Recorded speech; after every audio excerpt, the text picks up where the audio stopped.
everyone. Thank you for coming. I apologize that this says February. We were supposed to have this talk back in February. I had a little bit of a family emergency, so it is March. We're not hallucinating. But I'm really excited to be here to talk to you all. As Eve had shared, my role right now is at the Hangout Spot. So the Hangout Spot is a Behavior Analytics Social Skills Development Center. What that means is we use a science called applied behavior analysis, which is essentially just the science of how children learn and behave. And we use that science to teach children, young adults, teenagers, how to have real, meaningful, reciprocal relationships with other people. So that primarily takes the form of developmental play groups and social skills groups. We do children ages 2 through, I think our oldest right now is 30. And we have a very diverse community in terms of diagnosis. So we have obviously a lot of interest from the autism community, individuals with ADHD, anxiety, intellectual disabilities. And we have a really significant population of children who have no diagnosis at all and are just struggling to find their place in our world. So that's a little bit about what I do and the lens I come to you with. I'm also a former special education teacher and board certified behavior analyst from Fairfield Public Schools and Norwalk Public Schools. So I spent a little bit of time in the school systems, and I'm really excited to talk to you about this topic because it's one very close to my heart. Before we dive in, a bit of more information about the Hangout Spot up here, but I would like to understand who's in the room so that I can gear this conversation to whatever's going to be most meaningful and relevant for you all. I'm a big believer in truly meaningful parent coaching, right? So I hate when you sign up and you come in on this beautiful 70-degree day and decide to sit in a dark room with me instead, and then it's totally irrelevant, right? And doesn't fit your unique situation and unique needs.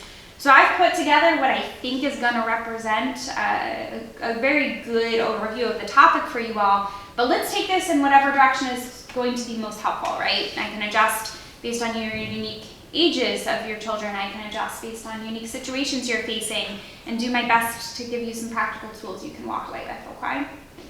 So, who here has a preschooler? Nobody. Okay. We work with preschoolers. Preschoolers, okay, great. My grandson. Grandson, okay, perfect. Elementary? Mostly elementary, okay. And when we're talking elementary, what grade-ish? I have two sons. One is in the 2nd grade and one is in the 5th grade. Okay, awesome. All right, about the same there. I have a kindergartner and a 2nd grader. Cool. All right. So we're going to hit a little bit of everything then. We'll do a little bit of the littles, we'll do a little of the young elementary, and a little bit of the middle to older end. But again, shout out your questions at me. I love to talk and be interactive. The first concept that I want to talk about with you all is joyful parenting. So obviously, we want our kids to succeed, right? That's the number one thing that we think about as parents is, how do I make sure that my children are successful in this big, big world? And that's obviously very important, but sometimes in our focus on making sure that our children are successful, we inadvertently lose the joy of parenting. I can tell you that I lost the joy of parenting this morning. When I have a 3-year-old and a 6-month-old.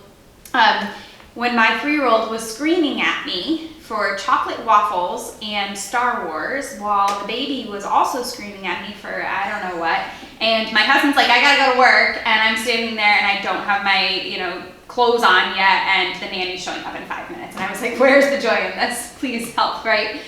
So we've all been there, right? We've all had that experience, hopefully relatively intermittently, and it's not the dominating experience, but it is a thing. It's a real thing, right? That we become so focused on success that we sometimes forget to savor those moments and to find the joy in parenting. We get paralyzed by this exhaustive to-do list. So I don't know if any of you have that on your phone. Do you use the Notes app like I do? I laughed the other day because I opened my Notes app, and let me tell you what's on it. Something that says lease, I'm not sure why, a random phone number that's unlabeled, not sure why, right? All these things, and I'm like, okay, that's what my brain looks like because I have no idea what any of these things on my to-do list are, but there's about 100 things on there, and I never seem to check it all off, right? So if you're anything like me, you're experiencing that, and it's paralyzing. Sometimes you know, all right, I've got to switch us over to our spring clothes. I have to make sure that there's food for the week. I have to get Joey to soccer. I have to help Sammy with his homework, right? Forget a play date. Who has time for those things, right? And we lose, again, the joy in parenting. And when we run out of time, we start to feel pressure, and that makes it even more challenging. The good news is I come to you today with very small changes. Right? What are some very small, easy changes that we can make in our everyday interactions that are going to massively enrich the parenting experience for you? Or if you're working as an educator, that you can give parents to help massively enrich their parenting experience, right? And help our kids reach their full potential. That's still important, right? We still want our kids to succeed. But hopefully we're doing it in a way where we can find joy for our kids and ourselves at the same time, okay? So, some interesting life facts. Lego, I loved Lego for this presentation. You have to go to the Lego website, even if your kids aren't into Legos. They have a ton of parenting resources that I did not know they had. So we're Team Lego today, and I'm gonna share a bunch of things with you. At the end of the presentation, you're gonna actually have the opportunity to scan a QR code to a parenting guide on joyful parenting and learning through play. I was gonna make you my own, but they did such a good job. I was like, I don't think I can beat that. So I'm gonna share that with you all today. But a recent Lego Play Well study actually surveyed more than 57,000 parents. These are parents of children ages 1 to 12 and 5 to 12, so 2 different age subsets from 35 different countries. So huge study, right? And almost every single parent, 95% of that 57,000 said play helps them communicate better with their children, made their family happier, and built stronger bonds. Okay? So that's the joy of parenting right there. If you can bring play into your house, or you can encourage parents to teach through play in their home, the parenting experience all of a sudden becomes happier. And what more could we want than a life that's happy, right? Interestingly, around 9 and 10, so about 92%, said that play actually boosted their own personal well-being as well as their children. So yes, play is important for our little guys, but I did this weekend. I realized I'm part of that generation that gets super sucked into their phone, and I'm sitting there doing the mindless scrolling thing. And all of a sudden I was like, oh my gosh, I have failed to look at this giant marble run that has been constructed while I was scrolling looking for a baptism outfit for my daughter on the internet, right? And so I finally was like, I'm gonna put this thing away. I went and put it upstairs. And I will tell you, I felt better after like 30 minutes of just not even being near my phone and building a marble run, right? So that is an incredibly powerful experience. In addition, a third of parents and 84% of kids, so this is parents and kids, say they want to play more, right? So if you feel this way, if you're in the experience, or you have parents saying this to you of, my gosh, I know play is good for you, but I'm really, really busy, and life is exhausting, and life is hard, and I want to play more, you're not alone, right? That's a pretty common experience for our kids and parents. So today we're going to talk a little bit about this. We're going to talk about the exhaustion we feel, and how could I possibly, after a long day of work, right, get on the floor and play more, and how could I bring this joy to our home and my parenting experience, and teach my kids the skills that they need to be successful through play. That's what we're going to talk about, okay? Any questions so far? Comments?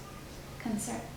Quick Yes. question, just in terms of, will we have access to these notes? So, because if I see an Great important question. statistic, I'm going to attempt Yeah. to write it, and I'd Yeah. rather not. So. Absolutely, yes. So I am going to, first of all, we're recording today's presentation, so we're going to Okay. post it online on the SpedNet website, and then I will send Eve the presentation as well, so you're welcome to get a copy of it, Thank you. okay? Thanks. I actually think you post it, right? What we're gonna do is we're gonna post the presentation and the slides. Perfect. And any other materials that Megan sends us after. Great. But later in the week, we're gonna send out to everybody Awesome. everything as well. Great. Yes, go ahead. there is any way that next time you have a translator for invite parents that we work for Family Center in Stanford, Yeah. and I know a few of the parents that I work. Yep. They are exhausted and they Yeah. wish they listen to this. Yeah. And also if there is a play groups Yep. to support, it's Yeah. will be amazing, Yeah. to have like a website where they can go and find resources. Yeah, absolutely. I know that's something Eve, you and I have talked about in the past, right? Is making it accessible for families who are not English speakers in the home. So I certainly have, separate from the SpedNet end of things, I do have BCBAs who I work closely with who are Spanish speakers.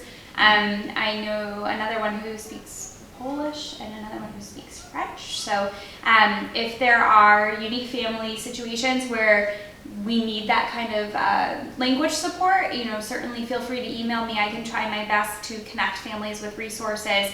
I unfortunately am not that talented. So I myself don't have the ability to translate, but certainly can connect families with resources.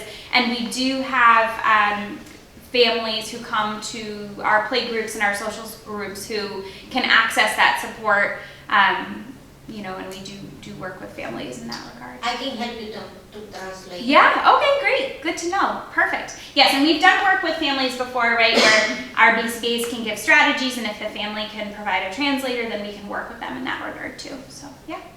We have had in the South Norwalk Library, we had about 4 years of workshops in Spanish, and that was great. We did that, it was before COVID, and then it stopped. And, I could say that if you have enough people, we could look into that again, partnering with the South Norwalk Library to do that. It was fabulous. We had parents, grandparents, the kids, there was babysitting, and there was dinner. And that went on for 4 years. It was done through CERC, and it was all in Spanish. That's awesome. So it's a big deal, though, and so we need to know that there's enough people that would want to be involved. Great ideas. Awesome. All right, well, keep shouting out to me with ideas, questions, all that good stuff. So these are this is one of mine. This is Leo, and you're going to find Leo throughout today's presentation, and the reason for that is I wanted it to be relatable, right? So this is a tough topic, feeling like you are burnt out on parenting and feeling like you want to infuse play into your everyday routines and wondering, how do we do that, right? And I have gone through this firsthand recently.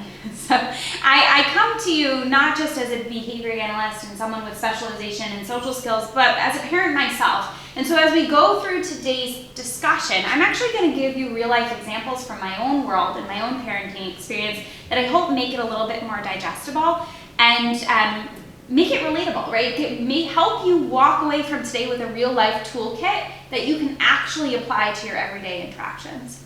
So this is Leo at 4:30 in the morning. Okay. This is Leo at 10 o'clock p.m. And this is Leo 5 seconds after I came home from work. Okay? And in all three of these situations, I am exhausted, right? And I don't know if I got those times exactly right, but the point is Leo does wake up at 4:30 in the morning and stay up till 10 p.m. and likes to pretend to be Buzz Lightyear, or as he calls it right now, Block Buzz, and I don't even know what that means, at all hours of every day. And he is a high-speed individual. Okay, so his favorite way of playing, as you can see, is to dress up as one of his favorite characters and then run laps around my kitchen, so much so that I actually have tread marks that look like a field, like track and field, around my stairs, and I can't wait to get them redone someday. So, I shared this with you because this is my view from the couch, right? I come home or I wake up or it's way past my bedtime and I'm lying there and I'm like, my God, can we just have a moment of peace, right? And this is happening in the background. And it is so easy to look at his sweet little face and be like, dude, I'm tired, can we just turn on the TV, right? But look at the enthusiasm and the joy and the happiness that he is getting from being Iron Man the Grinch, which is our favorite fascination in bugs, right? There's straight up joy there. And what I have found is that if I can challenge myself to do a mind shift or mindset shift, right, I can actually start to share his joy. And furthermore, if I can change my mindset, not only do I start to experience his joy and the parenting burnout lifts, but we're actually starting to learn through play, right? And my life is actually becoming a little bit easier. Those daily routines are becoming a little bit easier because now they're fun because they're rooted in play. So we often feel, I don't have enough time to play, right?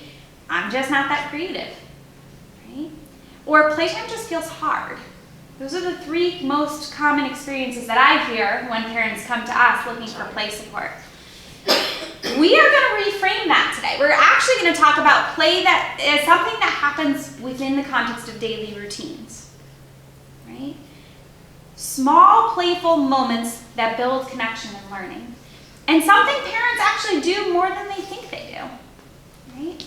So if we can shift our brains to think about play more like this, we're going to realize how easy it actually is. And you can still be tired, and it can be a transformative experience for you and your child. So the first thing I want everybody to do is pause, okay, and just think to yourself. I'm going to give you like 10 seconds. First, which daily routine feels the easiest with your child right now? Easiest, or think of a student if you're a teacher. Okay, which one feels the easiest? And on the flip side, give thought to which feels the hardest.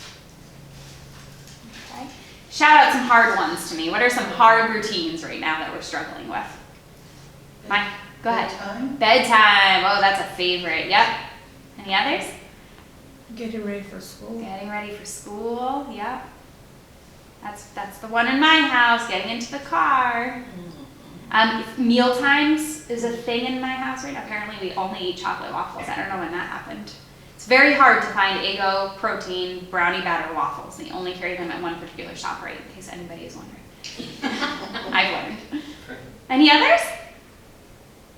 Going out. Yeah. In the park. Yep, transitioning to somewhere in the community. Yep, absolutely. All right, so we're going to talk about those more. We're going to think about how we can actually build capacity within those routines. And I want you to just remember, right? Remember the easiest and the hardest as we go through these discussions today. And why are we talking about routines? Well, routines are powerful. They're very powerful because they are predictable. They tend to happen the same-ish way every single day, right? So kids can anticipate what's going to happen. They also happen every single day. So guess what? Kids learn through practice and repetition, and routines include lots of practice and lots of repetition. And they're naturally motivating. Raise your hand if the child that you've been thinking about is one who thrives in structure and routine. Did you say thrives? Thrives, yep. Okay, so like a lot of hands went up, right? So children tend to thrive in structure and routine, and routines are structure and routine, right? So it's a great mechanism by which we can actually support kids to learn. And there's less pressure, right? Instead of being like, oh gosh, I gotta find 2 hours to play this afternoon after I get home from work, and I also have to make dinner, and we have to get ready for bed, and all these things, a routine just naturally exists. So if we can find a way to infuse play into a routine, we no longer have to find that extra time, right? So here's the reason why I had you brainstorm what's easiest and what's hardest when it comes to your child's routine.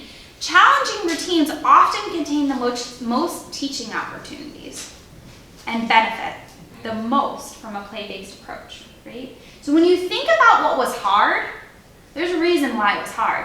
Because there's probably hundreds of opportunities to teach a new skill within that seemingly difficult routine.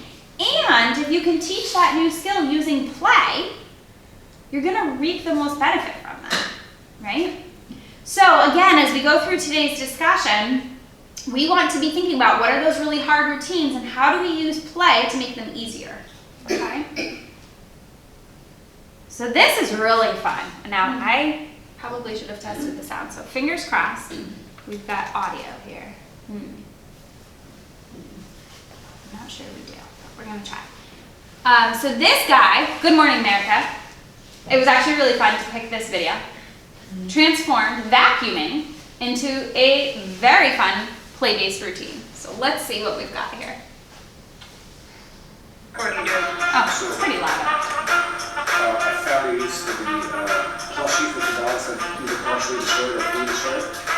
And some for the kids to put on the back. These are destroyed dog Double toys. sided tape. Around the nozzle of the vacuum. And he's taping it on the nozzle of the vacuum cleaner. Yeah. Tape it all. And this was Lamb actually chop, in case anybody can tell. The best lamb chop. I did make a decision in lamb chop's mode to protrude the vacuum cleaner. So he cut a hole in the mouth and stuck the vacuum cleaner through. And the wife's going, don't scratch the floor. Lamb chop. That is disturbing.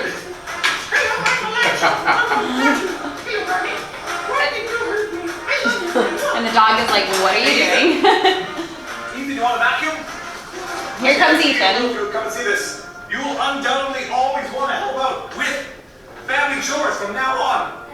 Yeah, here he comes. Where is he? You want a vacuum? Hey, no, I suck up dirt on the floor. Are you ready to vacuum? Even the older one is like, whoa, right? I think this is actually a sellable idea.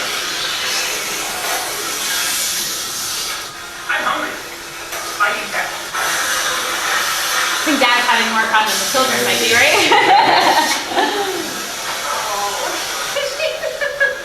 Works as a duster too. Just throw her in the wash after.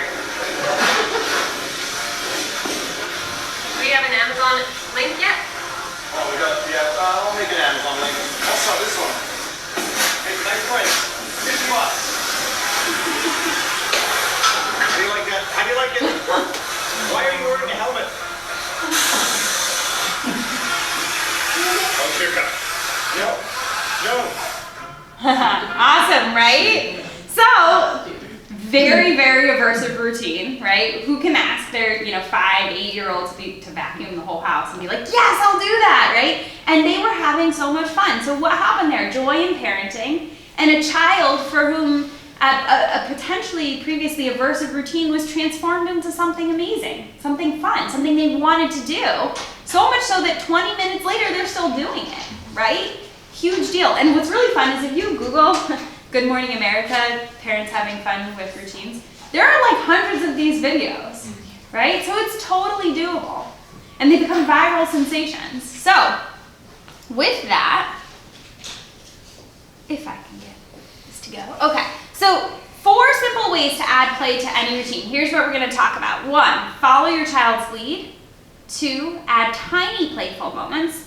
3, use the power of the pause. And 4, turn everyday tasks into moment of connections. All right, those all sound kind of fluffy right now, but we're going to walk through them step by step, and I'm going to outline for you what they actually look like. So strategy number 1, follow the child's lead. All you have to do to accomplish this step is notice what the child is focused on or what they enjoy in the routine and join them there. So it requires a moment of observation, right?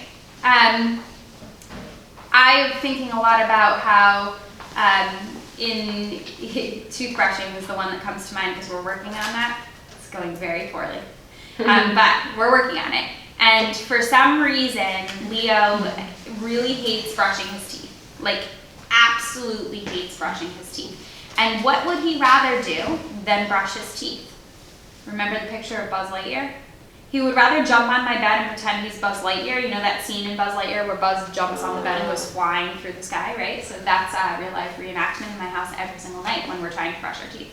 Which eventually turns into a wrestling match because either me or my husband have to dive after him, grab him, and the new thing, he'll kill me for saying this out loud, is my husband goes, do you want to do it nice or do you want me to pin you down? And this is what happens every single night. And eventually I was like, we're like in full-blown restraint mode over brushing. He's like, he's never going to go to the dentist. We're going to have a bigger problem like really big problem, right? And the behaviorist in me for a long time was like, this is bad, this is bad, this is bad, but I'm really tired, so like whatever, just pretend you don't see it. And then finally one day I was like, we can't keep doing this, right? So what we've actually transformed this into, you love Buzz?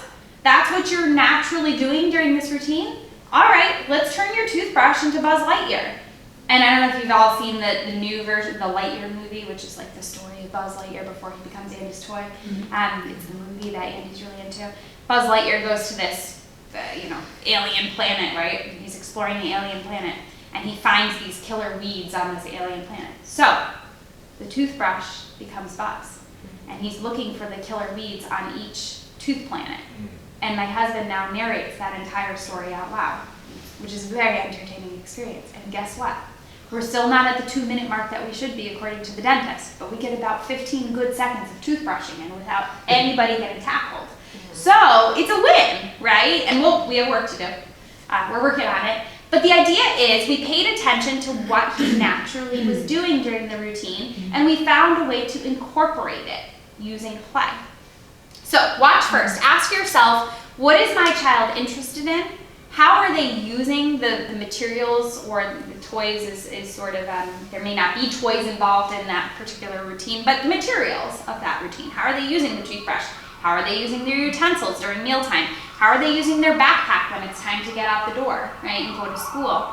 And what seems to be most fun or exciting to them? So maybe they're twirling their backpack like this. Anybody ever experienced that one before? Right? And initially it looks like a behavior that needs to be dealt with, but really that's the fun thing that they're interested in that moment. How can we use that? Maybe their utensils are getting turned into drumsticks on the table, right? That's what they're naturally interested in. So then we're going to join in without taking over. We're going to go nearby them. We're going to copy what they're doing. And we're going to use similar materials or actions to catch their interest. Because let's be real, when they're twirling their backpack like this, what are they expecting? You need to have a safe body. Put your backpack down. You're going to hit your brother, right? That's what they're expecting, right?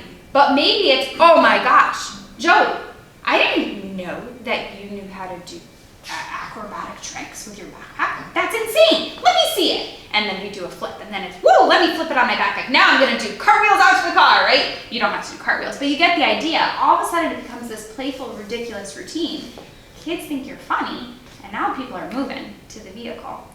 It doesn't even need to be big. Sometimes it's just adding one new action, right?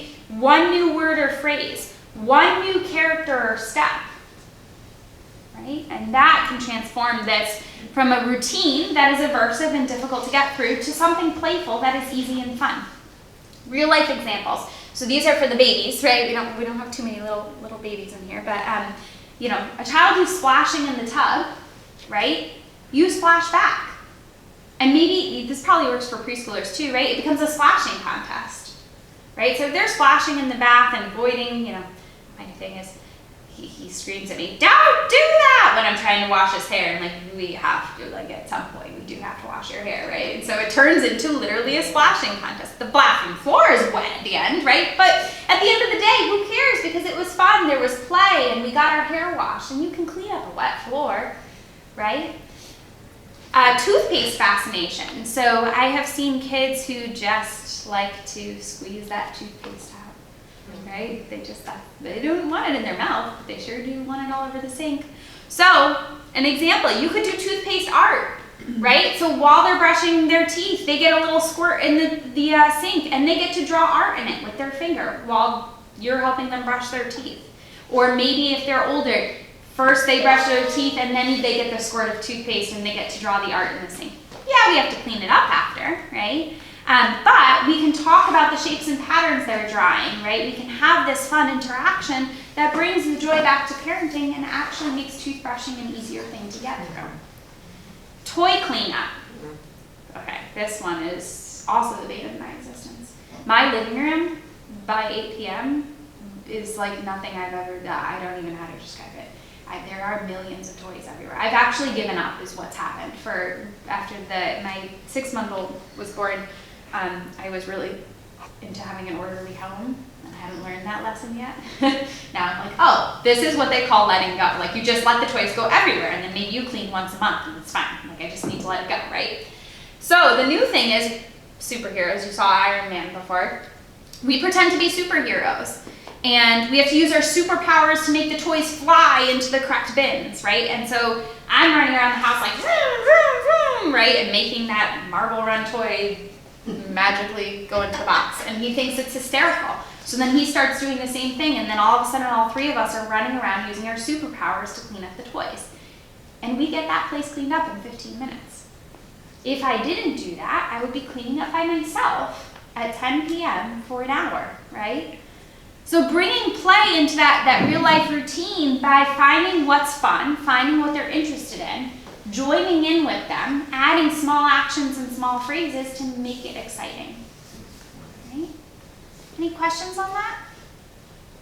No? Yeah, go ahead. My grandson loves Transformers. Sometimes I told him I am a transformer, we have to clean it up. Yep, absolutely. I say, me too. Yeah, and that's exactly it, right? Using your voice, using it and embodying a character, and the character is interacting with the routine. Yeah, we're in a Bumblebee phase right now, Transformer Bumblebee phase. So we've done a little bit of that in my house too. And it's powerful, right? It works so well. But the only thing is he wanted every single transformer that he sees. He have a tons of transformers, and no matter how many he have, Yeah, he always wants more. he always wants more. Yeah. I stop that. Yeah, that's a good quote. That's also something we're doing in my house. So that is the art of handling no, right? So oftentimes children, this is probably, if I had to guess, the number one skill we teach at the Hangout Spa is how to handle it when things don't go your way or you hear no.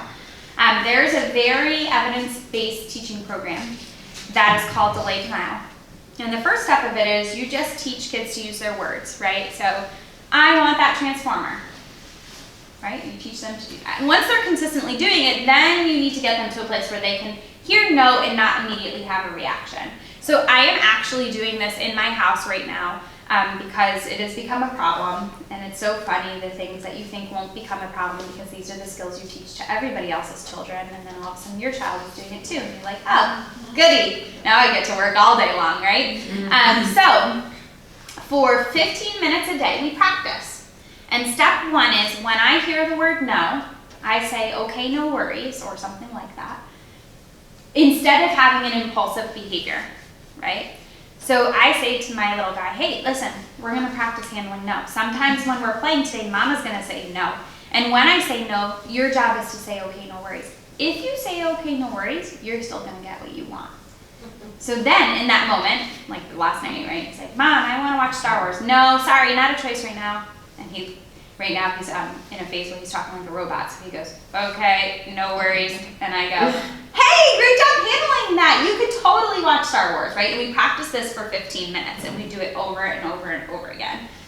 All I'm teaching in that moment, sounds ridiculous, is when you hear no, instead of impulsively going, ah, right, or whatever that behavior is, to just say, okay, no worries. And I'm reinforcing that. Now, it's not a long-term solution, because you can't always get what you want when you say okay, right? So when the child starts to say things like my little guy is saying right now, I handled it, does that mean I get it? That's a sign that's working. Then we work to increase the delay in the time that you get what you want. So, Mom, I want an M&M. Not right now, Leo. Okay. Hey, great job handling it when Mom said no. First you need to go pick up your blocks, then you can have an M&M, right? So I'm teaching him now, you handle it, you might have to do something else that you don't like, but eventually you're gonna get it. And then we slowly and systematically make that thing they have to do longer and longer and work our way up to, sorry bud, that's just not a choice right now. So in the 15 minutes that I was practicing last night, we went from saying okay to immediately getting what you want, to okay, very short delay, and you have to do something for me, and then you get what you want, to dude, we're all done with Star Wars, it's going off. And he handled it like a pro, right? So it's a very systematic teaching process. It's one that can be a little complicated to navigate totally on your own, right? That is the the structure that we find works very, very well. It's something we do all the time with kids, and typically we start it and then we pass it off to parents to practice, right? So we'll teach it during our play groups, and then parents will practice 15 minutes every night during low stakes situations where you can say no, right? Because the reality is there's going to be they're going to ask for something crazy like, let's go to Legoland, and you're like, it's Monday at 10 a.m., we're not going, right? Like, so you want to practice it in a low stakes situation where you can say yes, because that's how you teach the skill. But that's a great question. And the child temperament plays. Yes, some are more stubborn than others, right? Yeah, totally. And that's why it helps to do it, if you're doing it at home, but then you also have somebody who's doing it at school, right? Or, in a setting like mine, because it's way harder with people you're comfortable with, right? Kids tend to be way more likely to have a bigger reaction when they're at home with mom, dad, siblings, right? Than if they're at school with their teacher or the hangout spot with me, right? So it helps to do the pre-teaching in a place where it's not as, you're not as comfortable, right? Good question. Any others? All right, so we're gonna move on to tiny playful moments. So the idea here is even quick moments of play can make routines more enjoyable and increase participation without it needing to be a big full game. So some of the things that I described to you in the last strategy are big deal things, right? It's kind of like a whole activity. We can be far more simple than that, right? Play does not need to be big or time consuming to be fun. So things like just using a silly voice, which was exactly your example, right? Talking like a transformer. You could say all the things you were originally going to say in a different voice, and suddenly it becomes playful and silly. Pretend scenarios, right? Oh my gosh, your shoe seems to be glued to your foot. Man, I can't get this off. What is happening, right? That type of silly interaction. Brief use of humor, quick competitions, who can clean up the toys fastest, who can get dressed fastest, right? Who can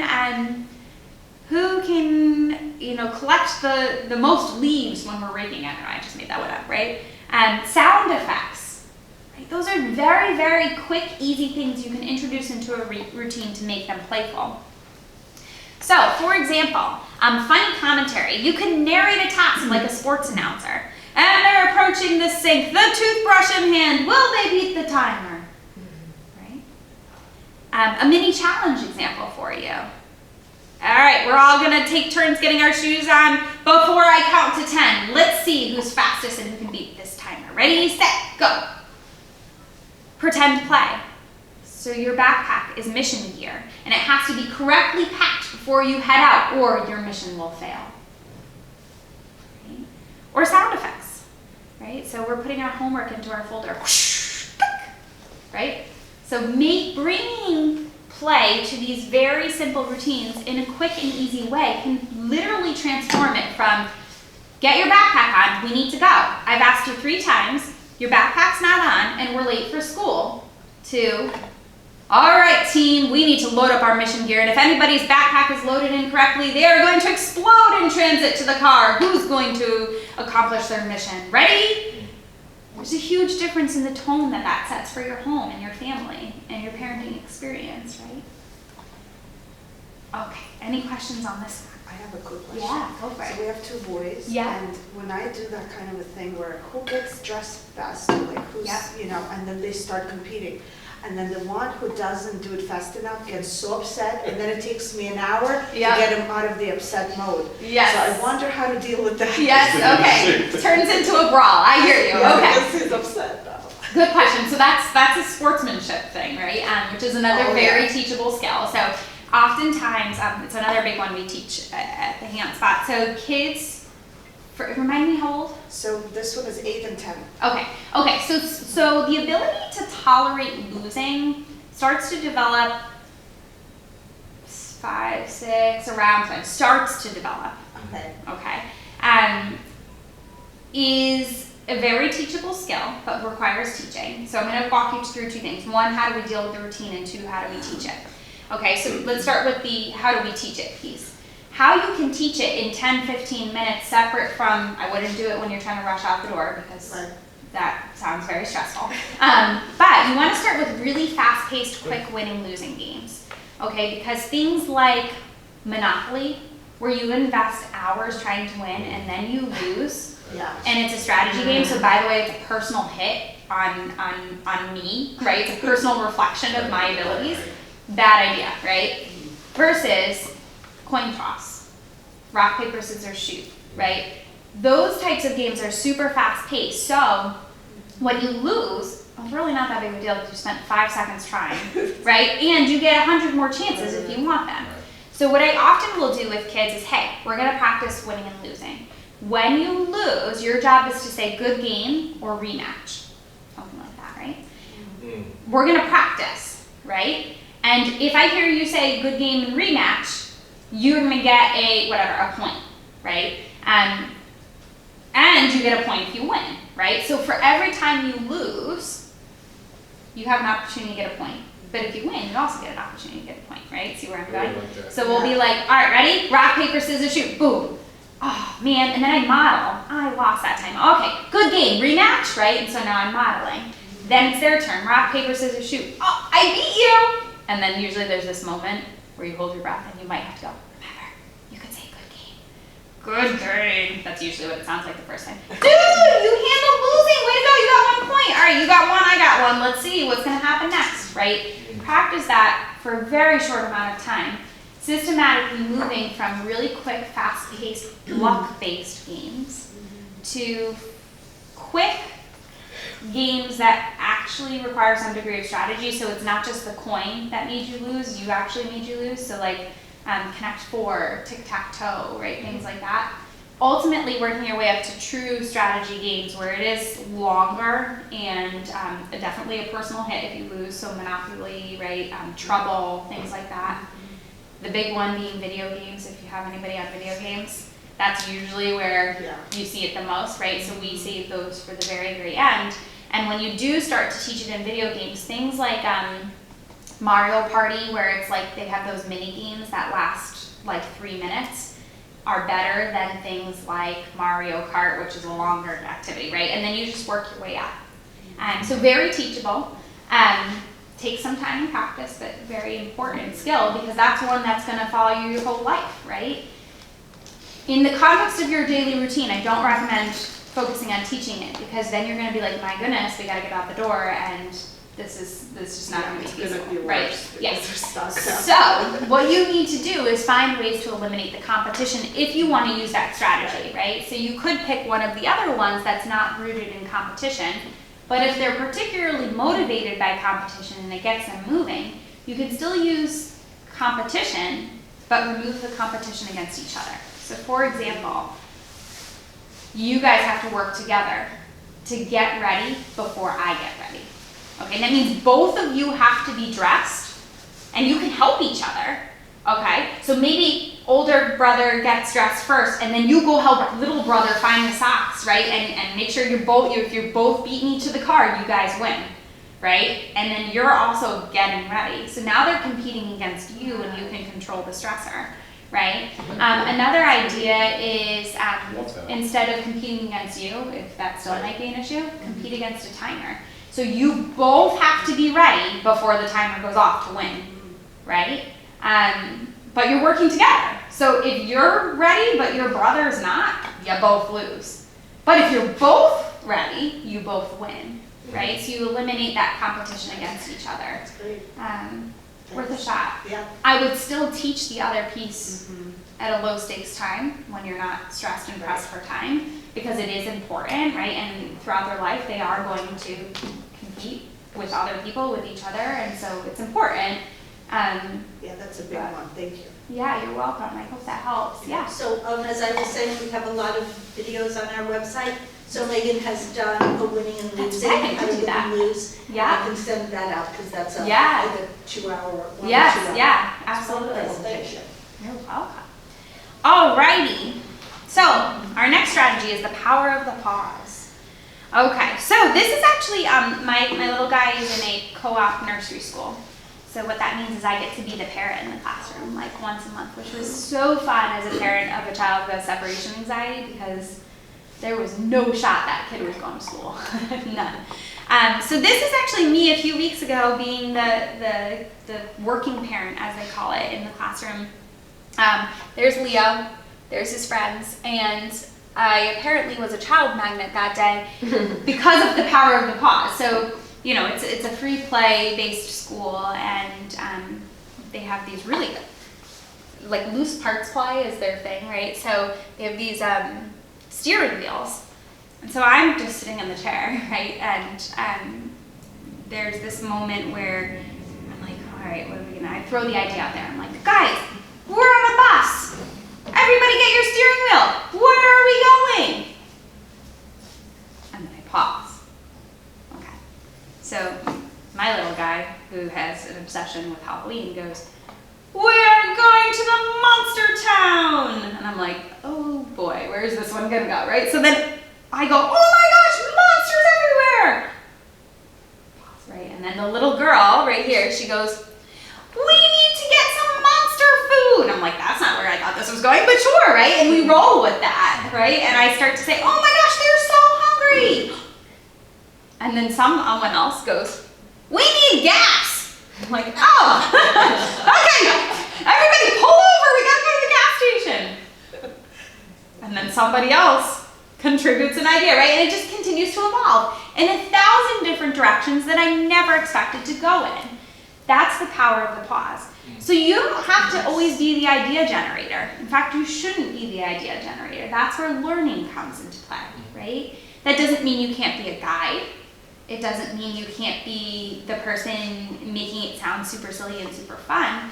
But if you pause, just like that, that leaves enough space for kids to contribute their own ideas and start to create the play for you, right? And that makes a huge, huge difference. So I encourage you to not feel like you have to fill all the space, because you don't, right? You can start the play-based interaction, then back off a little bit and see where it goes, and then follow your child's lead, right? Pay attention, just like we talked about. What is interesting to them? What are they focused on? How do you further that to get the play scheme continuing, okay? For the record, this play scheme ended in one little boy crying hysterically because he was scared of the monsters, and then I had to spend a good 40 minutes undoing this and being like, no, we're going to Domino's instead. And they were all like, that's not as fun as the monsters. And I'm like, oh gosh, I just created chaos in this classroom. I'm pretty sure it lasted like 4 weeks too. Oh my gosh. All right, so we're gonna talk a little bit about letting routines become social, right? So the goal is to turn these everyday routines into shared games where parents and children play with each other while the routine still gets done. So I have taken 3 skills that I think are very important for this age range that you can use to make a routine social. Turn taking, joint attention, which basically means sharing an experience, right? So when I point to the sky and say, look, an airplane, do you look up at the airplane too and share in that moment with me solely because us having that common experience is motivating to you, right? And then that back and forth interaction. So those are the fundamentals of social interaction, right? Can you take turns? Do you share the experience? Is it back and forth interaction? So we're gonna talk about, in the context of a few different routines, how do we embed these skills in a way that makes the routine social? All right, so I tried to pull the ones that were like painful for me as a parent. So if there's others, we can throw them out and we can talk about how you would adjust those. But getting dressed, okay, so turn taking. How can I make getting dressed a turn taking activity? So here's one example. A fashion show game, right? So you get to wear any outfit you want to wear today. I get to wear any outfit I want to wear today. We're going to take turns. So everybody go get dressed. And then after you're dressed, you get to walk down the aisle, which is, or the runway, not the aisle, that's getting married. The runway in our house, which is the hallway. And you get to do your fashion show walk. Right? Okay, so you're going to go first, you're going to go second, I'm going to go third. We're each going to take turns. Kids get dressed so fast because they're motivated to walk down the runway. Right? A mystery clothes game. So, if you're anything like me, you have 15 laundry baskets. I've made progress though, so I now have a nanny. And she's the sweetest woman in the entire world. God bless her soul, because she has volunteered to fold all of our family laundry for us. And you know, like, most of the time nannies will do the children's clothes, but not the adults' clothes. I think she thinks I'm out of control. Because one day I came home and like all of my clothes are folded too. And my husband was like, did you not realize it was mine? And because we had like 7, she kept washing the clothes and then they would sit there for 3 weeks. So I think she was like, all right, lady, you gotta help. Right? So anyways, we continue to have several baskets of laundry because now she folds them, but I don't put them away. So I have a problem. I'm working on it. Does she have a sister or a friend? I know, right? Right? She's a gift from above. So you could make a mystery clothing game where you take turns pulling items out of the clean laundry basket, and surprise, that's what you're wearing today, right? It's a great unveiling of your mystery outfit. Okay, so that's getting dressed. How about mealtime? Some of us said we struggled with that, right? How about a taste test turn, right? So everybody at this table is going to do a taste test, just like on a crazy cooking competition, right?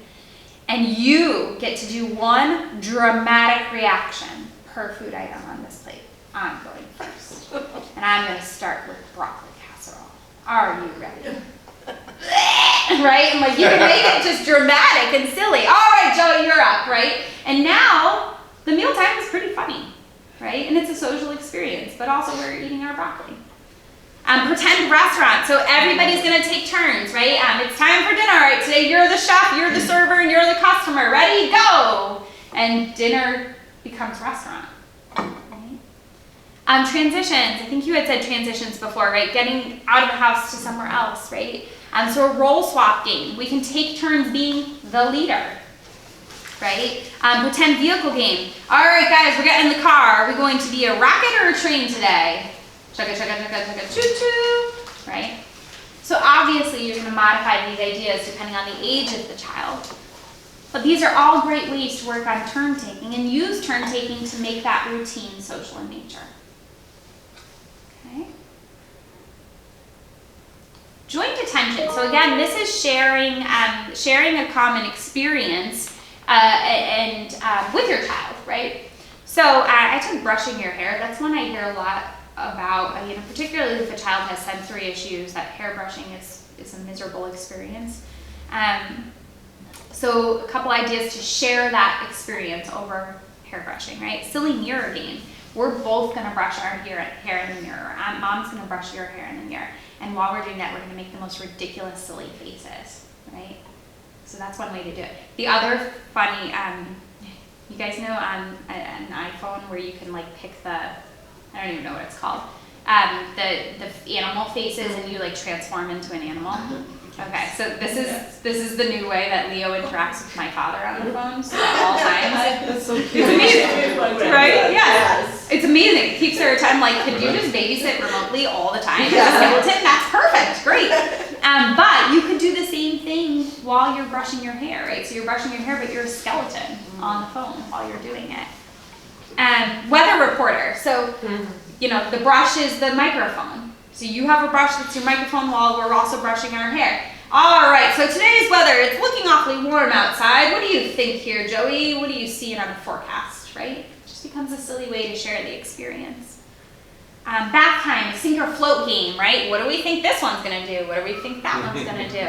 Especially fun if you accidentally knocked over all the shampoo and soap and conditioner, like happens in my bath every single night, right? And then we're just like floating with thousands of bottles, right? But a great idea, another great idea is the drain vortex watch, right? So we like to pretend that it's a tornado in the drain, and we watch and we listen. And it's a great fun. My new favorite bath toy, totally, I guess it kind of relates to this, is what the brand is, but if you Google it, you'll find it. It's a STEM, just Google STEM bath toy. So it's these pipes. Oh, we have those. Do you? And you put the colors in them? Yeah, different colors. They spin. And they spin? Yeah. It's so cool. So you put like a whatever, I don't know my colors anymore. Okay, blue tablet in one pipe and a red tablet in the other pipe, and then the pipes come together and you watch the water turn different colors, and then the colors mix. And it makes the bath purple or whatever color combination. What's it called? If you Google, do you remember what it's called? I don't. It's like, just But look we at didn't have the one STEM. that turns the water though. Yeah. Oh, you don't? We gotta Oh, the upgrade. old one, because Oh. this is now like so many years later. Yeah, Because yeah, yeah. You know, then when we had that, Yeah. it's like a chemist, almost like a chemist kit. you Yes. know? But And that they- was fun though, they they're really suctioned- got into They that. suction to the wall, Oh, okay. and then they become like these chemists. They put the water into it and they watch it spin. It's Wheels. amazing. If you, Yeah. I got it on Amazon and you look for like, it just stem watercolor Oh. pipes, it'll pop right up. And in our Easter basket this year, we have a wand. So you can put I haven't tried this one personally yet, but you put the tablet in the top of the wand, and then they can draw in the bath of the wand, and it's like a bath bomb that goes off in the water. We'll give them hours, we were done. Yes, yes, and they don't stain your tile or your bathtub. Exactly. It's the best. I'm really afraid to try the tub paint because I'm like, ooh, that's gonna make my tub red. And that is not something I want to deal with in life, right? But the tablets don't. So, random life fact. I should have put a picture of that. Okay. So, back and forth interaction. So bath time. That's one question. Oh yes, go ahead. I don't know, this is related to that, but my grandson, he hated to wash his hair. Yeah. And I bought something in Amazon, it's something to cover here. His eyes. Yep. Yep. Yeah, and that helped him a lot. Yes. We're going to wash with this, and after that, I remove it, and you can play. Yep. It's like a cap, right? Yeah, it's like a I cap. do the same. Yeah, Yes. wonderful. That's great. They also have the whale one that you can tip your head back to. That's another really good one. Yeah, that's awesome. Great ideas. Really good ideas. All right, so now we're on to back and forth interaction. So how do we make bath time a back and forth interaction? You can make the bath toys talk to each other, right? So we are in the era of Buzz Lightyear, so we've got a rocket ship, and then we've got Buzz, and we've got the aliens, and they all talk to each other all the time, right? Action reaction games, so splash, gasp, laugh, repeat. Splash, gasp, right? And you just keep doing that over and over. That's for the little guys. Getting dressed, how do we make that a back and forth interaction? A wrong body part game. Does this sock go on your head? No, right? We've all done that before with our really little ones. How do we modify that for older kids, right? Convince me why. Anybody ever seen that guy on Facebook or wherever he's from? There's this guy on social media, and he like walks around with a sign, and it's like, convince me this. And it's like something ridiculous, right? And he like battles it out with people in real life. So convince me why pajamas should be allowed at school. Go, right? So you could think of these ridiculous, right, during breakfast. Convince me that cereal is a soup. Go, right? So you can find ways to even do the back and forth interaction with these older kiddos who are still going to want to play, but in a different way than splash, gasp, laugh, repeat, right? How do you adjust these techniques when you're working with neurodivergent children? Yeah, great And question. depending on their level, because Yes. we know they're different levels. Yeah, absolutely. We actually have a whole section on how to do this with children who are neurodivergent and the unique ways that they might play. So if you don't mind, hold that question because we're going to do a whole section on that, okay? Oh, great. Yeah, great question. Any others? No. All right. So, the big takeaway. All right, the big takeaway is children do not need more time with us. They don't need new sparkly toys. What they need is more connection during those moments they already have with us. Okay? And so if we can embrace that philosophy, it's not about finding hours to play at home or in the classroom. It's not about spending hundreds of dollars to get all these new fancy toys to make playtime more fun. It is about identifying the opportunities for play that already exist in your regular life and embedding it in there. Okay? So, with that in mind, how do we know we're doing it right? Things that you may notice. You will probably notice that your child starts to watch you more. Not sure if you want that, but it's a sign of success, right? So, you know, the age-old example of you can't even go to the bathroom by yourself, right? Like that's gonna go through the roof because you're super fun. And who knows what you might do in the bathroom, right? But that's a sign that it's working. So if they're paying attention to you, if they're watching you, if they're eager to see what you're gonna do next, that probably means you've successfully incorporated play into what you're doing all the time, which is great. They want to spend more time with you because you're really fun, right? So instead of what they used to do, which is when it came time to get dressed in the morning, they would disappear, right? They would disappear and they'd go find their favorite toy and lock themselves in a room doing it. They're going to be around you, right? They're going to want to spend time with you because now play is part of what you do. They're also going to start initiating interactions with you more frequently, right? So that little face that I showed you in the beginning of Buzz Lightyear and Iron Man and the Grinch, right? Peering around the corner all the time because he wants to play, right? And he knows I'm going to reciprocate. Routines will hopefully feel calmer. So there's a difference between compliance and cooperation, right? So compliance is you do what I tell you to do because you're afraid of what's going to happen if you don't, which tends to be what we resort to when we're stressed as parents, right? So if you do not get in the car in the next 5 minutes, I swear to God, you are not going to baseball tonight. Has anybody ever said anything like that? It's like, I'm pretty new in my parenting journey, but for the first time ever, that exact phrase came out of my mouth. We were going on a walk, and I forget exactly what happened. So clearly it wasn't as big of a deal as it was in the moment, but he did something. I think he yelled at me with such attitude, and I looked at him and I was like, I swear to God, you will stay home. I'm not even kidding. And the second I said it, I was like, oh my God, I just sounded like my mother. Where did that come from? Like, what? And then I had to do the art of the parent apology where I was like, Mom is really sorry she yelled at you, but, I have no idea where I was going with that. The idea being that compliance versus cooperation, right? So that's compliance. Cooperation is I do it because I want you to feel, I want that moment of connection with you, right? I'm motivated by that. I'm going to talk nicely to Mom because I value that relationship with her, right? Cooperation works way better because it's intrinsic motivation. And so how do we get cooperation? We get cooperation by building rapport and building a relationship through play and fun, such that kids are willing to work through those hard moments with us. We call that, at the Hangout Spot, we call that HRE, happy, relaxed, and engaged. So if we can get a kid happy, relaxed, and engaged, their learning trajectory is going to be highly accelerated because they're in a state where they're ready to learn and where they're having a good time. Right? And then ultimately, you're going to feel more connected. You're going to feel like your relationship is blossoming and that days feel filled with that joy that we want parenting to be dominated by.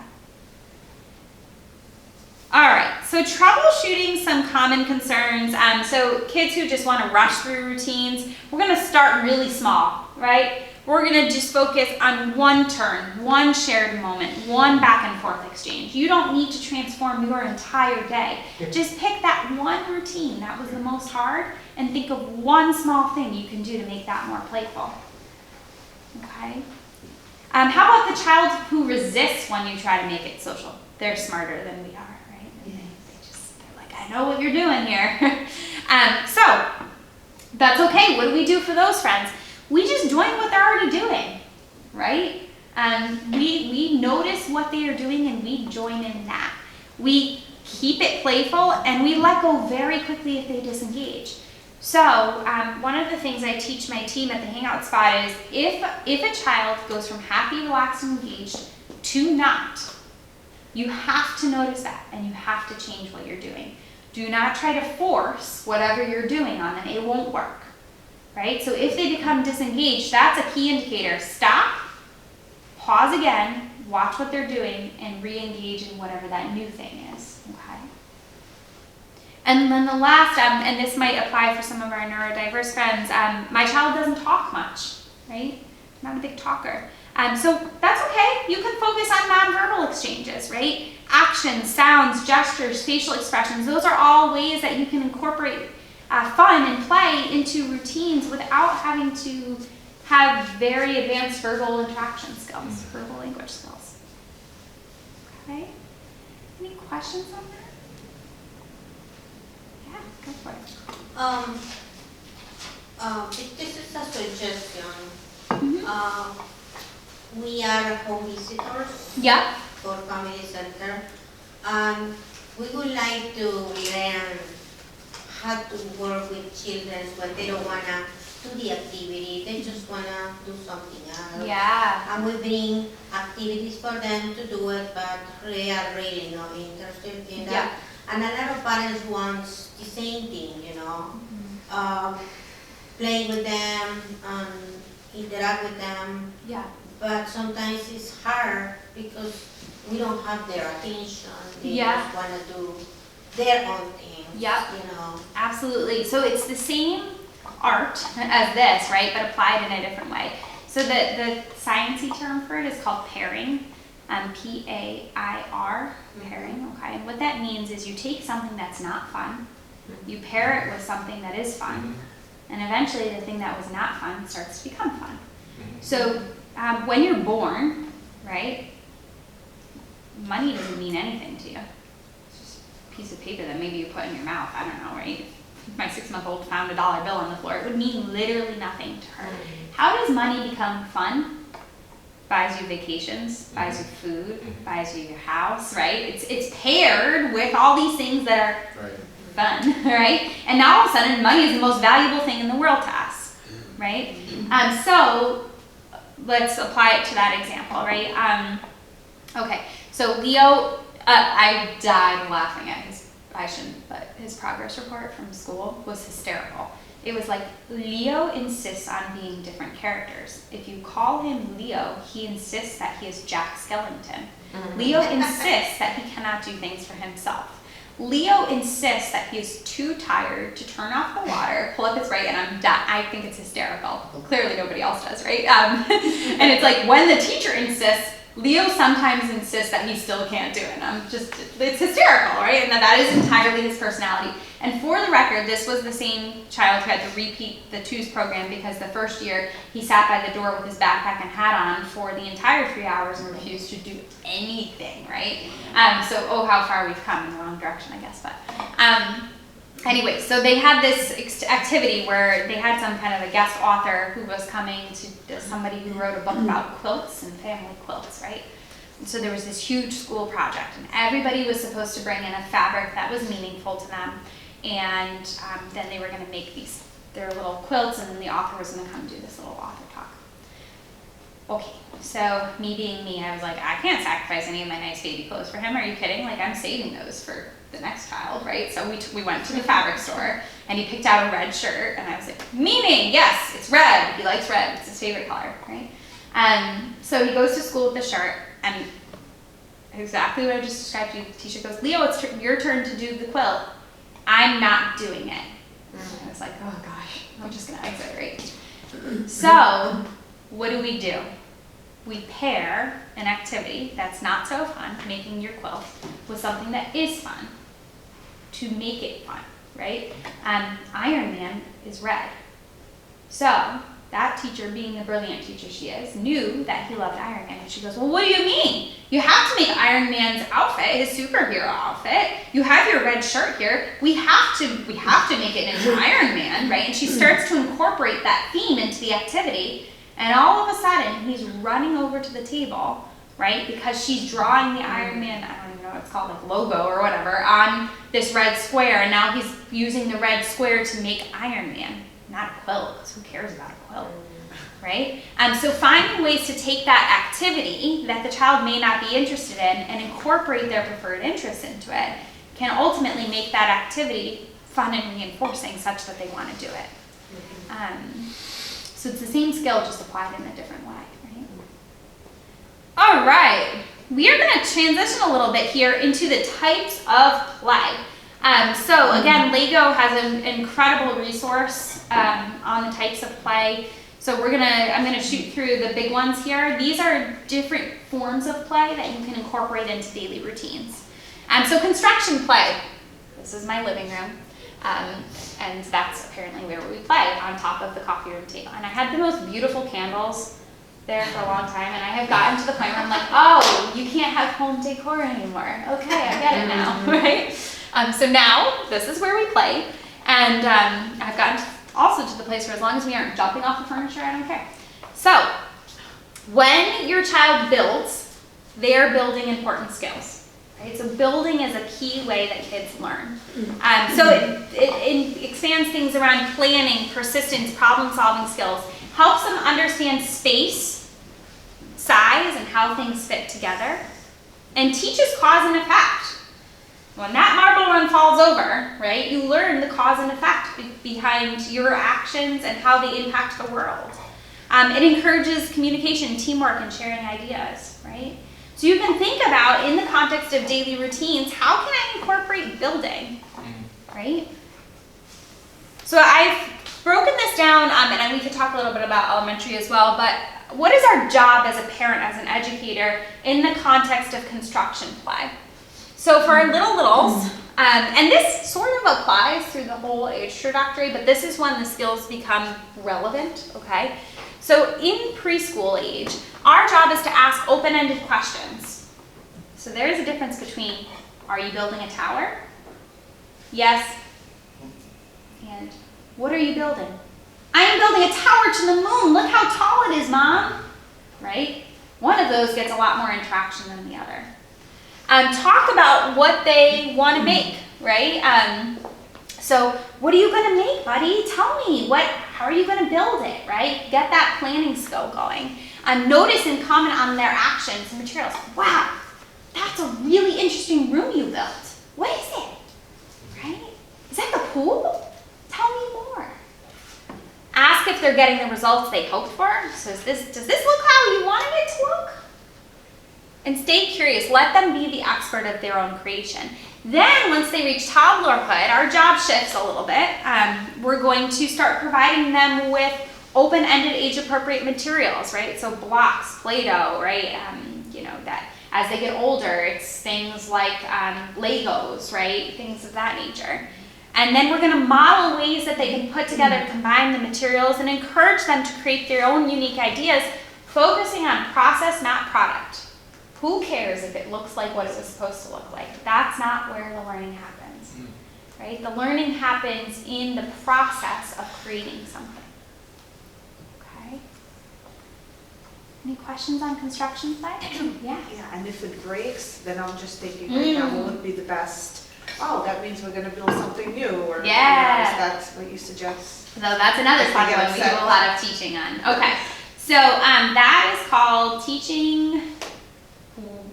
Mistakes isn't totally the right word, but it's when things don't go your way, Yeah. which is the exact same skill as teaching handling no, right? So it looks a little different. So hey guys, today we're gonna build Legos, or maybe Marble Run is a better example Marble Run. because that's the one that There's falls breaks. over. Yes, And all the time. breaks, and then there's such Poorly upset. designed. Yeah. Yep. So we're gonna do Marble Run, okay? And when we're building Marble Run, I'm gonna accidentally break it sometimes. Accidentally. And when I break it, your job is to say okay. And if you say okay, I'm gonna put it back together exactly how it was for you. Right? And then we just practice it. So it's build, and I dramatically break it. Oh my gosh, I broke it! Remember, you could say okay and I'll put it back together. Okay, no worries, and then we put it back together. So we're reinforcing handling it breaking with it getting put back together.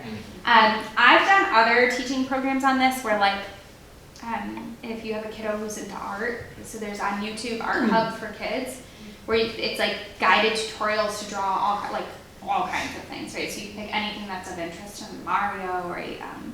Whatever, superheroes, whatever it is. Pokemon, yep. And then I give them a permanent marker. Because what happens when you draw with a permanent marker with a guided video is you're gonna make a mistake. So it gives you, and you can't undo it, right?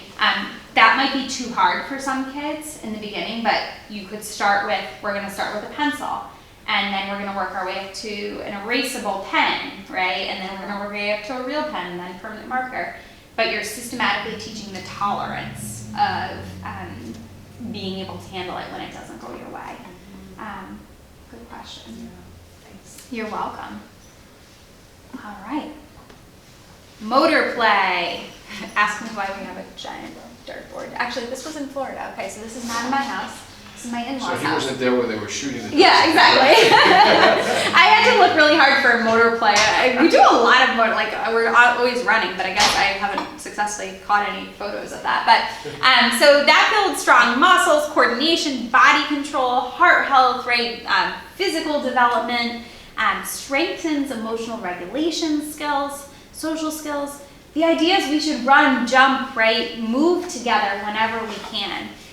What are we ultimately doing as parents and educators in that situation? We're providing safe spaces and materials for physical exploration of our world.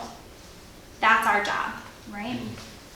So for our littles, we're just modeling and supporting new skills, right? We're showing them how to jump, how to climb, how to balance, how to swing, and we're encouraging safe risk-taking. I love one of the rules at Leo School is we don't correct going up the slide the wrong way. And I love that. And it's like the only school in the world where I've seen that as a rule. And the reason is, if you can get to the top of the slide that way, you're building skills and you're learning safe risk-taking. And I have an opportunity to teach you to be respectful of others. So if a friend is coming down the slide, you should probably not go up it in that moment, right? So, you know, and then for our toddlers, we're encouraging new movements through play and dancing. We're talking about their movements. We're showing them new ways of movements.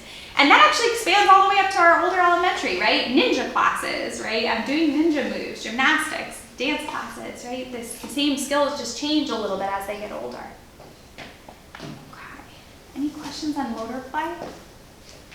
So all those things we talked about in terms of racing and, you know, being a train on the way to the car, right? Those are all forms of motor play. Okay, so Mila made one appearance in this video. Okay, so this is the Grinch, this is Cindy Lou Who, apparently, okay? And this is us trying to get ready for bedtime.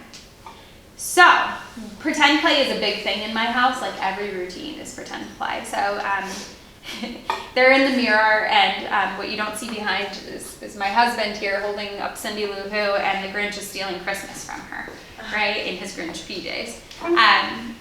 But you know, it was an awesome way to get us into the bedroom to initiate that bedtime routine.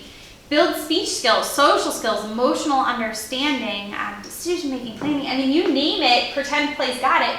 Pretend play is the way that children learn to navigate their real world, right? So when they start acting things out, it's their way of understanding how our world works in a low-stakes environment. We do want to join in and act it out to extend their way of thinking, and we're going to provide a mix of realistic and not so realistic props that can inspire creativity, right? So we've got the Grinch costume here. What you see next to it is the diaper caddy full of presents, right? So those are the unrealistic items, right? But the sunscreen and diaper cream, right, are all the presents that the Grinch started to steal from Cindy Lou Who. I did not come up with this, but this is what happens in my house, right? So we're going to support, at that younger age, children to take on new roles, interact with props and people, help them choose the roles, and help them decide what they need to do within those roles. So that's something we also spend a lot of time teaching at the Hangout Spot is, what does your role say and do, right? And you might brainstorm that in advance. So, if you're going to be the Grinch while we're getting ready for bed, what does the Grinch say? What does the Grinch do? Right? Talking about those things. And then as they get older, they start to act out familiar routines. They use those realistic props. We're going to talk to them about their roles and build upon what they're already acting out. Okay. So then the last type of play is sensory play. We got any sensory seekers in the room? Yeah. Okay, so sensory play is play that explores texture, sounds, tastes, smells, movements, right? All those different types of experiences, and they help to build body awareness, balance, and coordination. Basically, it helps kids understand their world, right? Because they're inundated with all these different sensory experiences, and they're working to build their brain connections that support learning. So we're going to just share sensory experiences together, right? If you think this is probably the easiest one to incorporate into daily routines because bath time's got water, right? Meal time's got all different food textures, right? Playing outside, right? All of these different activities naturally have sensory components to them. So what we're going to do is use our words to describe what are these kids seeing, what are they hearing, what are they touching, tasting, smelling. Okay, And ultimately, we're going to ask them questions, we're gonna help them plan their experience, use new vocabulary to help them reflect. And ultimately, the big idea is let them get messy, right? Let them make noise, let them try new things. That's how learning evolves. All right, so those are the 4 types of play. Now we're getting into the neurodiversity section, okay? Before I do that, any questions on the 4 types of play? All right. Okay, so talking a little bit about what I call diverse play styles. So if you have ever experienced, anybody here have a special interest in something, personally, not your child? So I was very into the Titanic, like still as an adult. I just think it's the most fascinating historical event, right? When I was younger, that took the form of reading books about the Titanic, right? I'm obsessed with the movie, and whenever they open an exhibit where they have artifacts from the Titanic, like that's my thing, right? I just find that to be really interesting.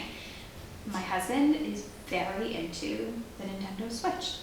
He's a grown adult, right? He loves the Nintendo Switch, right? My dad loves cars, like it's a thing in life, right? He collects and refurbishes all these old vehicles. So we all have our thing, right? And even if you don't want to admit it, we all have our little thing that's our passion. So special interests can be really categorized into 3 different categories. And children who are neurodiverse do tend to have special interests. They don't always, but they do tend to. So the 3 different categories are highly focused play interests. These are things that become the number 1, right? Kids get super stuck, for lack of a better term, on this one highly focused interest. So I have a 5-year-old the other day who is so good at math that he was doing like 320 times 72 and getting it right in 3 seconds. Like it was crazy cool, right? So math, art, right? TV shows, right? I've had kiddos who are very into, like, Everybody Loves Raymond. I'm like, oh, that's a fun one, right?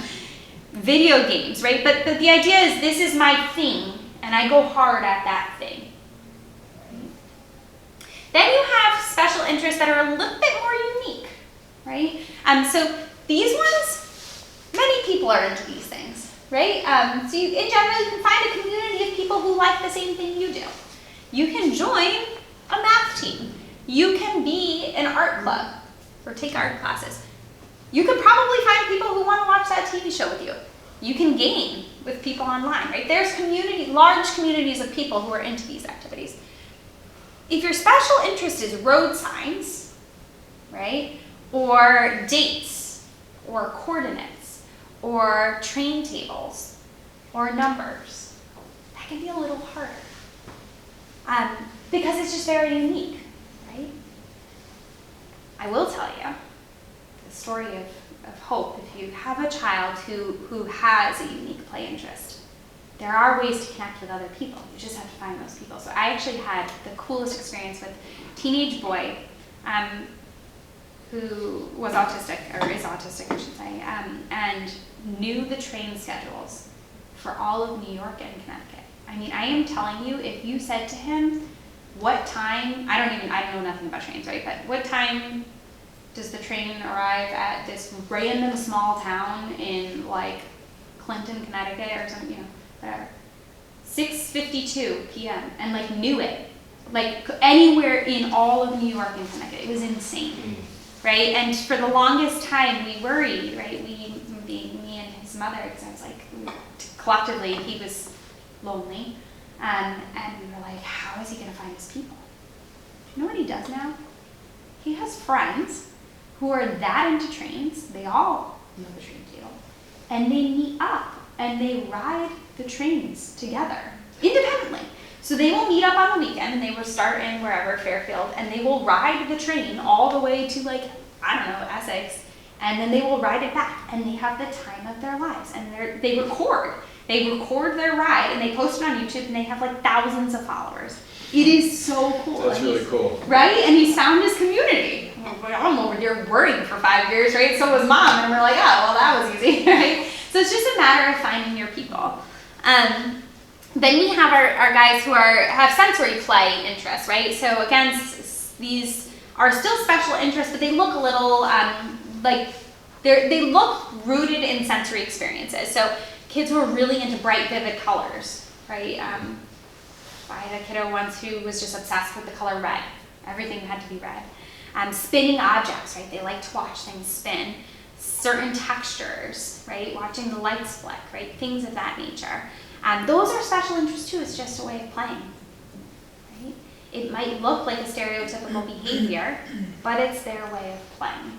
So, with that in mind, what do we do if our child has a special interest, or a child we're working with has a special interest? How do we use that to still embed play into our routines when we might have a hard time relating to their special interest, or their way of playing might be different than the way we play? What do we do then? This strategy is important enough for me to mention it twice. We follow their lead. Okay? If there's one thing you walk away from today with, I hope it's this, right? Let them choose the activity, the pace, and the materials. So, if flicking the lights is what's fun, maybe we get a strobe light for bath time. Maybe bath time becomes a party, a light show party, right? Because flicking the lights on and off is really where they're at, and that's what's fun for them. And so why not find a way to join in on that and make bath time more fun, because now we've got a strobe light, right? Observe which captures their interest and join in with it without taking over. One of the girls one of my BCBAs, Audrey, is friends with, has anybody seen Love on the Spectrum? Mm-hmm. Yeah, okay, so she's friends with one of the girls from Love on the Spectrum, and I was watching her on Instagram once, and she did this awesome video. She's autistic, and she did this awesome video where it was like, okay, I'm sitting at this table, and as an autistic individual, what is the worst thing you could possibly do when you're trying to play with me, right? And it's joy, from her perspective, of course, and everybody's perspective is unique and different, but it's taking over, right? Coming in, what are you doing? What are you doing? Oh, what are you doing, right? And she's like, I just want to sit here and enjoy my interest, like, go away, right? So we want to make sure that we're joining in, but we're not becoming overbearing. We're not becoming overwhelming. And we need to pay special attention to that and comment on what they're doing, not on how you think it should be done. Because again, this is their way of playing. It's what they find to be fun. And we're trying to meet them where they're at. Okay? With that, we also have to celebrate unique interests. So we want to encourage special interests. I did a whole presentation, and it's a really good one that I'd love to modify for parents someday on special interests, right? And for a long time, there was this whole school of thought that we have to get rid of special interests and replace them with something more typically presenting. Because how could we expect people to form connections over things that were so unique, right? That needs to be thrown out the window, right? The idea is special interests are a bridge to social connection. We have to teach skills, so we should teach things like, how to appropriately share your special interests with other people. Hey, I'm really into the Titanic. Have you ever seen the movie? Versus walking into a conversation that's not about the Titanic and just dominating it with Titanic facts, right? How to check for signs of interest. So if I'm sharing all of my knowledge about the Titanic and I'm really annoying or boring somebody, can I pick up on that cue and know how to change the topic? Can I ask them what their special interest is? So can I say things like, hey, I'm really into Titanic, what do you like to do for fun? Right? And can I sometimes engage in somebody else's interest, because that's the back and forth of friendship, right? We don't always do what I want, but we also don't always do what you want. We do a little bit of what we both want so that we can both be a little bit happy. So there's skills to teach there, but that doesn't mean we say to a child, you can never talk about the Titanic unless you're at home in private by yourself, right? And so we want to encourage it as an opportunity, and we want to use it as a bridge to teach social connection. Yeah, go ahead. How would you, let's just say how to word it, as a home visitor, to educate a parent on a nonverbal child that all they like to do is just be on the phone. So Yeah. they're nonverbal. Yeah. They don't speak at all. And the mother's concern is, I don't want them to be on the phone the whole day. Right. So let's just say I'll bring clay, I'll do something, and they start eating the clay. So clay is not an option. Mm-hmm. What would be the best way to approach this? What do they like to do on the phone? Watch videos. Videos. Okay.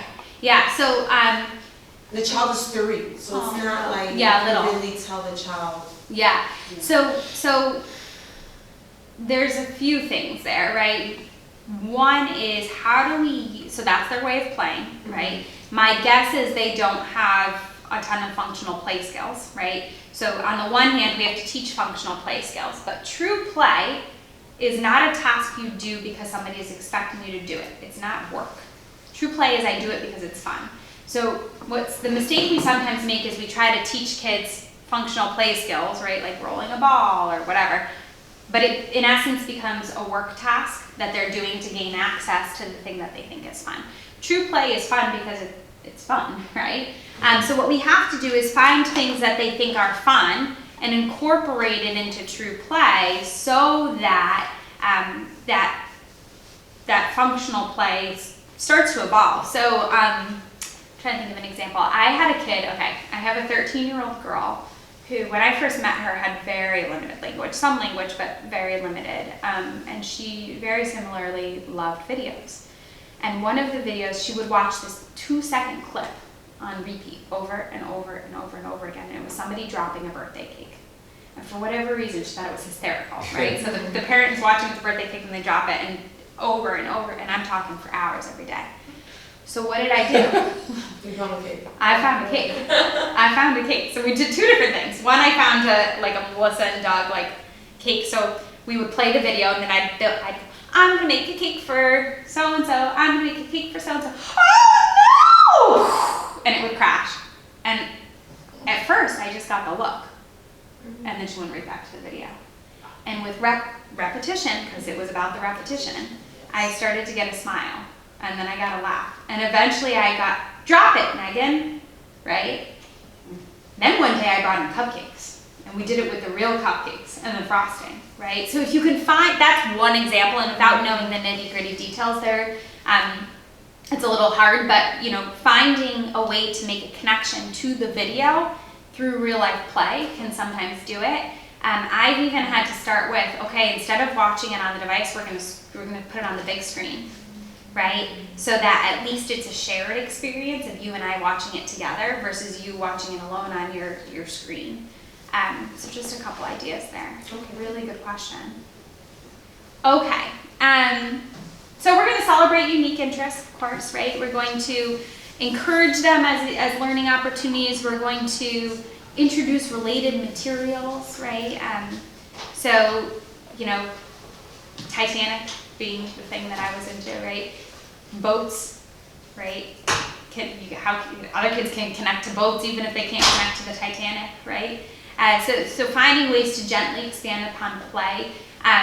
We had another child who was so obsessed with video games that literally could not get him off of the video game. Mario was the thing. I went and found, do you know how many Mario games and activities there are that are not screen related? So many. So we started to do Mario Shaky Tower, where it's like Jenga with Mario characters, right? We did Mario obstacle courses, where we would build obstacle courses and everybody would take a turn being Mario, Luigi, Yoshi, right? Finding ways to incorporate those special interests into other activities. And then connecting them to real life experiences so that they can eventually find their community of people who share that interest. We also want to provide sensory support, so oftentimes kiddos who are neurodivergent are going to be sensory seekers or sensory avoiders, right? They tend to have these heightened sensory profiles. So we just need to be aware of that. Some play might be too loud, some play may not give enough physical input, right? You just need to know your kiddo well enough to adjust the environment to fit their needs. So providing texture, sounds, movements, materials that are suited to their preferences and their dislikes, right, is important. Talk about those sensory experiences using descriptive language so that someday they can turn around to somebody who's not mom and dad and say, I don't like that sound, Or I like when I get to swing. I like the way swinging feels, or I like the way rocking feels, so that they can advocate for themselves long term. And then we're always offering those safe places for exploration and movement, right? And then I think most importantly, we want to keep our expectations flexible, okay? So most important here, we want to prioritize engagement, enjoyment, and exploration over correct outcomes. So when you are playing with kids, there is no right way to play, right? There really isn't. And if we are noticing that we're having fun, that our kids are having fun, that they're engaged, that they are in it with us, and that the world is becoming easier because play is now a part of our common experience, that's what it's about. Not that your Lego creation looks like it's supposed to look, or that we're using the slide the right way, or what have you. There's no right way to play, right? So back to that mindset shift. I do recommend that as you're starting to use some of the strategies we've talked about today, if you can, and I know it's not always possible because I'm preaching to the choir over here, give yourself a little extra time for transitions and activities, right? You may find that because you're having so much fun and your children are so engaged, things actually take a little bit longer than they used to, right? Not all the time, but sometimes. And that's a win because now it's a positive experience as opposed to a fight, right? But you may want to just start a little bit earlier as you start these activities, because that competition, right, could turn into a thing, right? And you just won't know until you try. So give yourself a little bit of extra time, and then celebrate small successes. None of this is going to transform your life overnight, because I'm not a miracle worker, as much as I wish I was. If I was, my house would look a lot different, right? Behavior is something that changes slowly over time. Habits are something that change slowly over time. Our own parenting styles are things that change slowly over time. So you're never going to leave today and do everything I told you to do and come back here and be like, Megan, you changed our world, right? That's not going to happen. But what could happen is you could pick one small thing to change one small routine in a way that's a positive experience for your family. And maybe instead of them fighting each other, right, during cleanup, they're calling to you from the top of the stairs, Mom, we beat you, right? We're already in the car, right? And that is a win to be celebrated. So I encourage you to make note of those things, celebrate them, because they are worth celebrating, even though they're small. Okay? The last bit I have for you here before I open up to questions is the take-home tools for you. So if you would like, you can scan the QR code. This is the Lego Playful Learning and Joyful Parenting Toolbook. Everything we talked about today is in this toolbook. You can download it for free on their website. Highly recommend it. Like I said, I was going to make you my own, but theirs is better than anything I was going to put together, so we'll just roll with that. Awesome strategies in there, awesome tidbits that can be applied to your own parenting experience, and some stuff we didn't talk about today. So if you enjoyed today's discussion, you want to go deeper into it, I highly recommend giving this a read, okay?